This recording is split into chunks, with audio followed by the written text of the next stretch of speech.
There are so many books on how to close, what to do, and how to really drive your network marketing business or affiliate marketing business or internet marketing business.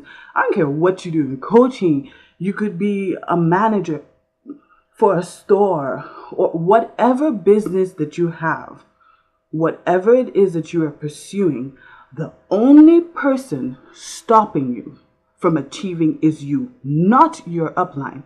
Because again, and I'll say it one more time, nothing is owed to you. You are a business partner. You have to figure out your marketing strategies. You have to figure out, because the company has given you, I'm pretty sure most of the MLMs now have a process and they call it duplication. They have a method that you use to help you with leads and building your downline or getting your customers and getting to where you need to be to start building that residual income. But at the end of the day, the fact is, and will still remain for as long as network marketing exists, that you do not need an upline. It's the best asset. Yeah, I'll say the best asset to have a supportive upline. I have uplines who call me, hey, I'm just checking on you, da da da, how's it going? And you like that, because at the end of the day, a lot of people get into network marketing for that business connection, for that safety, for that net. But you're going to get your feelings uber hurt if you're going to expect people to be that driving force for you. If you're going to expect them to close everything for you. If you're going to expect them to tell you do A, B, C from A to B. Because I think the company has already done that. And then they have all these trainings, and then I know like with my MLM, there's a lot of like Facebook group interactions. Oh, sometimes too much. But yeah, you have that information. There's one upline that shares uber amounts of information on what she does with customers. So that's why I'm saying I know that I can't stand here today, sit here today and say that uplines are the problem and agree with a few, different things that I've heard in, different areas about uplines. I don't think it's true. An upline is an asset, not a need. Because if you really want this, I promise you that you would close. I remember someone was talking about one of our current VPs that when he was like a sales director or something like that, he was helping his upline.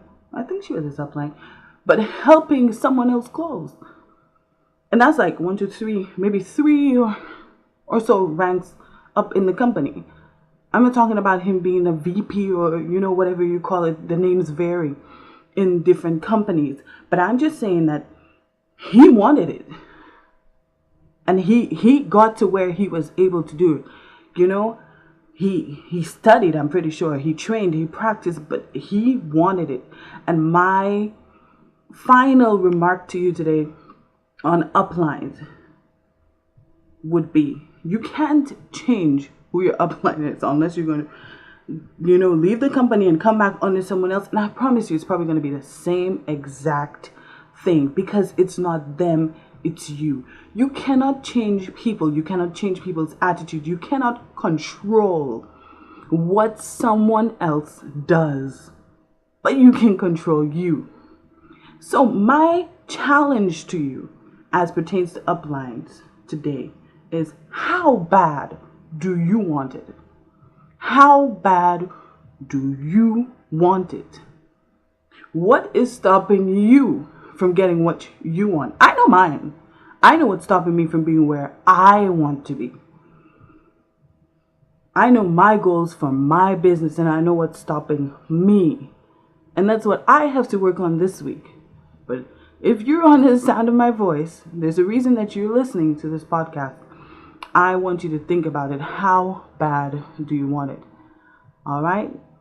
Okay, so we have reached the end of this segment of our podcast, and now it's time for my favorite part,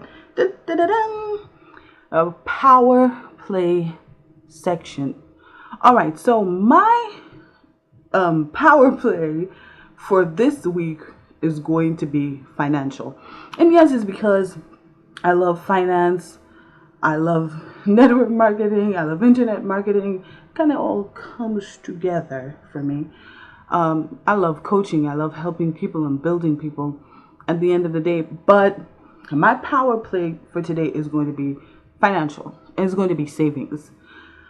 I know, touchy, touchy, touchy. How do you save if you live paycheck to paycheck? That's a question that's probably going through your mind. How do you save, period, if you're not living, paycheck to paycheck? Okay, so I think savings is something that's important, not necessarily just about having a backup amount for emergencies, because life does happen, things do happen. But I'm also saying it's because over time it becomes a part of you. And at the end of the day, if you are in any form of business, you know that patterns is something that is very important. Sleeping patterns, which I don't have anymore, working patterns. What do you do every day for motivation, execution, strategies, engagements, all that stuff, list building. So patterns is important. I promise you, if you start saving. Now, I cannot say do $1 a day or $5 a day, because someone like me, I have so many things on my plate and on my mind. There is no way I'm going to remember to save $5 a day unless it is an automatic transaction out of my account. All right, so you're saying, Shy, so what do you do? For me, I save, and it's something I've practiced and mastered over the years, but I have a special account where I save a compulsory amount of $50 a month that I cannot touch for 12 months. And most banks allow you to do that, to create a special account. You give it some kind of name or event, and it matures at that time, which means even if I am broke to the core and want to buy the most expensive Christmas presents for my friends and families, just using this as an example because Christmas is around the corner, or even if I saw a Dooney and Burke bag, love Dooney and Burke, by the way, or something that I wanted, even if I really wanted to go into my savings account to get it, I could go into my general savings account, just the money that I put there, and the bank tells you have 4 more transactions left for the month. But that compulsory savings account, I can't touch that until June, July of next year, which means that money will always be there. I can use it as a nest egg for something reinvested. I mean, if you're into stocks and bonds, I don't know, trading, whatever you want to use it for. Can $500 give you a vacation nowadays? Maybe, I don't know. But the thing is, it's the principle of learning the skill of saving. It's not necessarily the amount that you would have saved, because $500 and something after 12 months is pretty okay. But it's just getting into the routine and the system of saving. So this is my power play for you this week. Get into the system of saving. Find a system that works for you, because there's so many different techniques of saving.